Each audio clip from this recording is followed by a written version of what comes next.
بسم اللہ الرحمن الرحیم۔ قابل احترام معزز سامعین و ناظرین، السلام علیکم ورحمۃ اللہ وبرکاتہ۔ ایک سوال یہ دریافت کیا گیا ہے کہ فرض نماز کے بعد عام طور پر ہم نے دیکھا ہے کہ لوگ سروں پر، ماتھے پر، پیشانی پر ہاتھ رکھ کر کچھ دعا پڑھتے ہیں۔ کیا ایسا کرنا ضروری ہے؟ اس کی کیا شرعی حیثیت ہے؟ یا اگر ضروری نہیں ہے تو کیا یہ بدعت ہے؟ بعض لوگ اسے ضروری سمجھتے ہیں اور ایک طبقہ اسے بدعت خیال کرتا ہے۔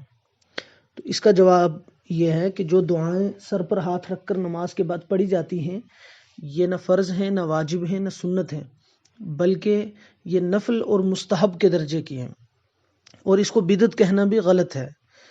امام طبرانی رحمۃ اللہ علیہ نے اپنی کتاب المعجم الاوسط میں ان دعاؤں کو نقل کیا ہے جو ثابت ہیں کہ رسول اکرم صلی اللہ تعالیٰ علیہ وسلم فرض نماز سے فارغ ہونے کے بعد عام طور پر سر پر ہاتھ رکھ کر پڑھتے تھے، جن میں ایک دعا امام طبرانی نے نقل کی، وہ یہ کہ حضور پڑھا کرتے تھے صلی اللہ علیہ وسلم: بسم اللہ الذی لا الہ الا هو الرحمن الرحیم اللہم اذہب عنی الہم والحزن۔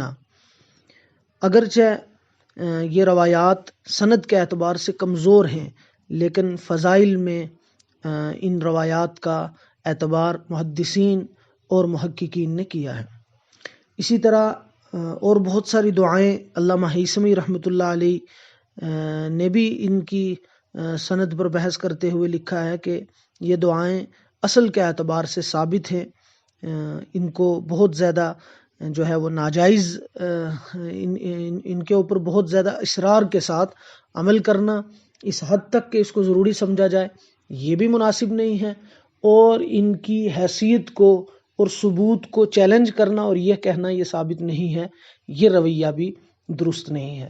اعتدال کی بات یہ ہے اور انصاف کی بات یہ ہے کہ ان دعاؤں کا پڑھنا یہ مستحب عمل ہے، جو پڑھتے ہیں بہت اچھا، بہت خوب، اور اگر کوئی ایسا نہیں کرتا تو اس کو بھی ملامت کرنا یہ اپنے آپ میں غیر شرعی اور غیر اخلاقی حرکت ہے۔ اللہ پاک ہم سب کو شریعت کے مضامین کو اور شریعت کے اصولوں کو سمجھنے کی اور عمل کی توفیق عطا فرمائے۔ والسلام علیکم ورحمۃ اللہ وبرکاتہ۔